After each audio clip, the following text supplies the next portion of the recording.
उत्तर प्रदेश सरकार ने पिछले 6 वर्षों के दौरान स्वास्थ्य और चिकित्सा शिक्षा के क्षेत्र में जो व्यापक परिवर्तन किए हैं, उस परिवर्तन की कड़ी में आज एक नई उपलब्धि हमारे साथ जुड़ी है,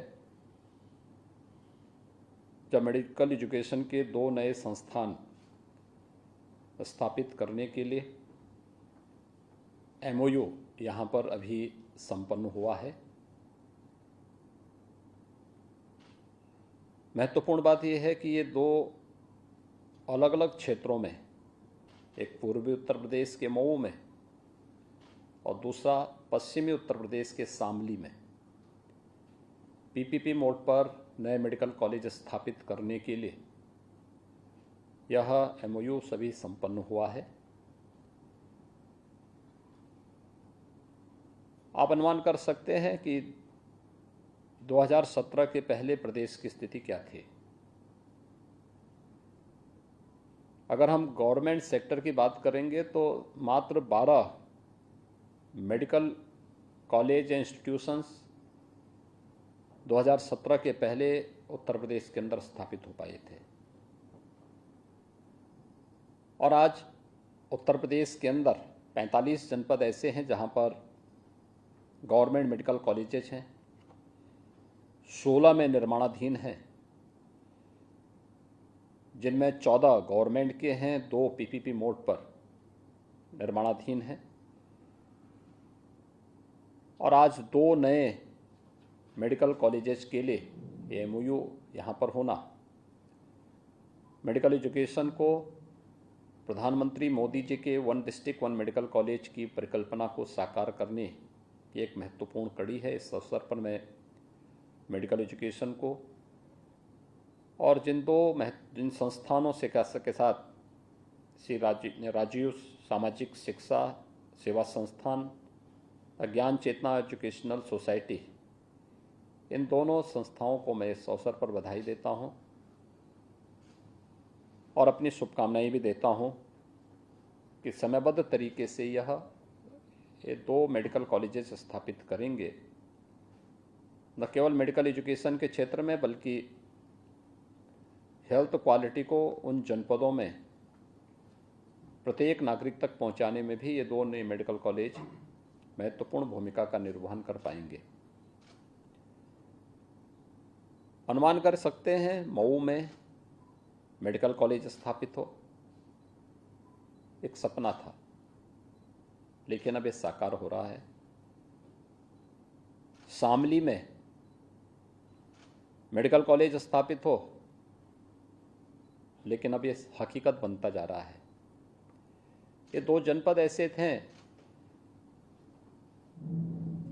जिन जनपदों ने आज से 6 वर्ष पहले दूसरे क्षेत्रों में अपना ऐसा नाम कमाया था कि लोग वहां जाने में भी भयभीत होते थे। मऊ का नाम होता था तो माफिया के नाम पे लोग भयभीत होते थे, शामली का नाम आता था तो पलायन के नाम पे लोग कांपते थे। लेकिन अब वहाँ मेडिकल एजुकेशन के नए संस्थान स्थापित हो रहे हैं, यह एक उपलब्धि है और मैं इस अवसर पर हृदय से इन दोनों संस्थानों को आगे आने के लिए अभिनंदन करता हूं।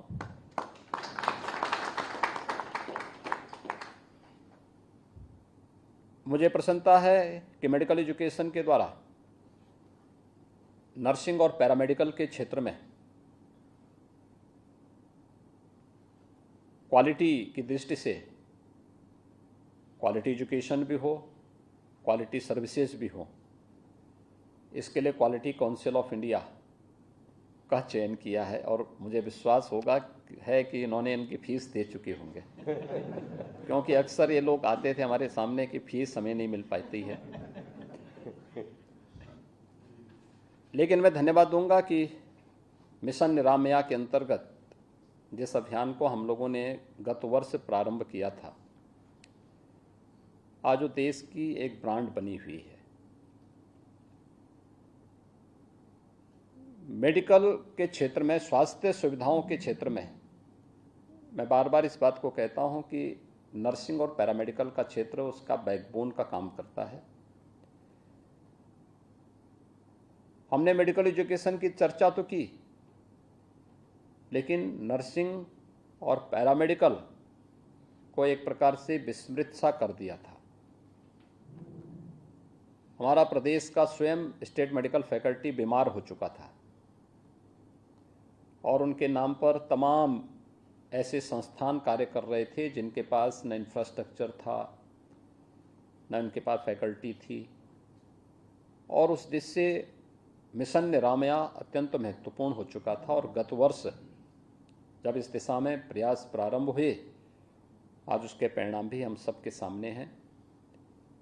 गत वर्ष 18 ऐसे संस्थान जो मेंटर इंस्टीट्यूशन के रूप में अपनी सेवाएं दे सकें और 2 से संस्थानों का मार्गदर्शन करते हुए कार्यक्रम को आगे बढ़ा सकें।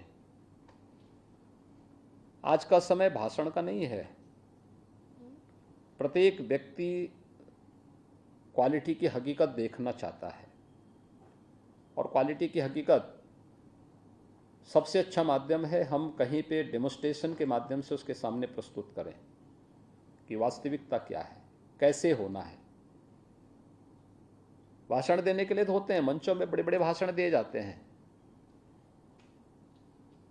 चलने के लिए सड़क नहीं, लेकिन लोग मंगल तक की यात्रा करवा देते हैं। उन स्थितियों में अच्छा है कि हम पहले जमीनी हकीकत को ठीक कर लें, और ये एक जमीनी हकीकत थी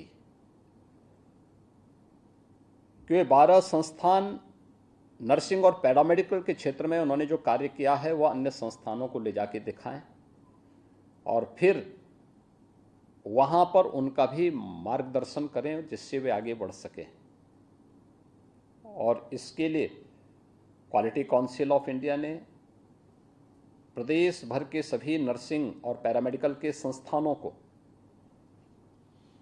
एक रेटिंग उनकी तय की। अब प्रदेश के अंदर नर्सिंग और पैरामेडिकल के क्षेत्र में जो भी हमारे युवा साथी अपने कैरियर को आगे बढ़ाना चाहेंगे, उनके लिए एक अवसर होगा कि इनमें से किसी भी एक संस्थान को चयन करके वे अपने कैरियर को आगे बढ़ाने में इन संस्थानों का सहयोग ले सकते हैं। दूसरा जो महत्वपूर्ण होगा वह ये कि 12 संस्थानों के साथ साथ मेंटर मेंटी संस्थान के जो कार्यक्रम आगे बढ़ रहे हैं, इस अभियान के अंतर्गत 8 नए संस्थानों को आज चयन करके उन्हें भी प्रमाण पत्र दिया जा रहा है कि वे भी इस मिशन निरामया के अभियान के साथ जुड़ करके कार्य करेंगे। आज का अवसर हमारे लिए अत्यंत महत्वपूर्ण है। 25 करोड़ की आबादी के लिए बेहतरीन स्वास्थ्य सुविधा के लिए हमें अच्छे चिकित्सक भी चाहिए, अच्छे नर्सिंग और पैरामेडिकल के स्टाफ भी चाहिए, और इसमें से किसी को भी नज़रअंदाज करके हम हेल्थ क्वालिटी की बात कर ही नहीं सकते। उसको नज़रअंदाज करके हेल्थ क्वालिटी की बात करना अपने आप में बेईमानी होगी। लेकिन अब ये एक सकारात्मक दिशा में आगे बढ़ा है। मुझे पूरा विश्वास है कि हम लोग इस दिशा में और भी अच्छे प्रयास को आगे बढ़ा सकेंगे। स्टेट मेडिकल फैकल्टी में भी अब पूरी प्रक्रिया को ऑनलाइन करने की जो कवायद बहुत दिनों से चल रही थी, वो लगभग पूरी पूर्णता की ओर बढ़ रहा है। एक अच्छा प्रयास है और मुझे पूरा विश्वास है कि आने वाले समय में हम स्टेट मेडिकल फैकल्टी के पूरी कायाकल्प को भी एक समयबद्ध तरीके से आगे बढ़ा पाएंगे।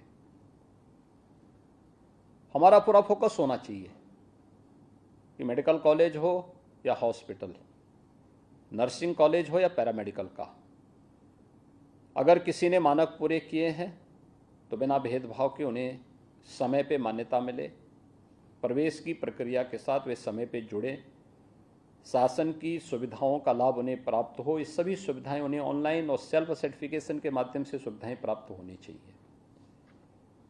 लेकिन अगर कोई मानक को पूरा नहीं करता है, उसके पास इंफ्रास्ट्रक्चर नहीं है, उसके पास फैकल्टी नहीं है, लैब्स नहीं है, या फिर उसके पास अपनी लाइब्रेरी नहीं है, या उस अन्य तमाम वह मानकों को पूरा नहीं करता है तो हमें उसमें धीरे धीरे कटौती करते हुए ऐसे संस्थानों को अपने उससे बाहर करना होगा, क्योंकि हम किसी युवा के साथ खिलवाड़ नहीं कर सकते और हमें किसी को भी उन युवाओं के साथ खिलवाड़ करने की छूट नहीं देनी चाहिए।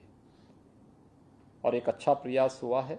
मुझे पूरा विश्वास है कि मेडिकल एजुकेशन के साथ साथ नर्सिंग, पैरामेडिकल या अन्य क्षेत्रों में भी हम लोग और भी अच्छा प्रदर्शन करते हुए देश के अग्रणी संस्थानों को उत्तर प्रदेश से देने में सफल होंगे। एक बार फिर से आज यहाँ पर पीपीपी मोड पर गत वर्ष हम लोगों ने महाराजगंज और संभल में नए मेडिकल कॉलेज स्थापित करने की प्रक्रिया को आगे बढ़ाया था। आज पीपीपी मोड पर मऊ और शामली में नए मेडिकल कॉलेज स्थापित होने जा रहे हैं। इसके साथ साथ 8 नए मेंटर इंस्टीट्यूशंस को यहाँ पे प्रमाण पत्र भी उपलब्ध कराए गए हैं, जो अन्य संस्थानों के लिए एक मानक का काम करेंगे। इस अवसर पर मैं मेडिकल कॉलेज के लिए MOU यहाँ पर साइन करने वाले संस्थानों को एक बार फिर से बधाई देता हूँ। जिन्हों मेंटर इंस्टीट्यूशन के रूप में जिन्हें आज यहाँ पर मान्यता दी गई है, वे भी शासन की इस मान्यता के अनुरूप अपने आप को साबित करेंगे। इस विश्वास के साथ मैं आप सबके प्रति अपनी शुभकामनाएं देता हूँ। धन्यवाद। जय हिंद।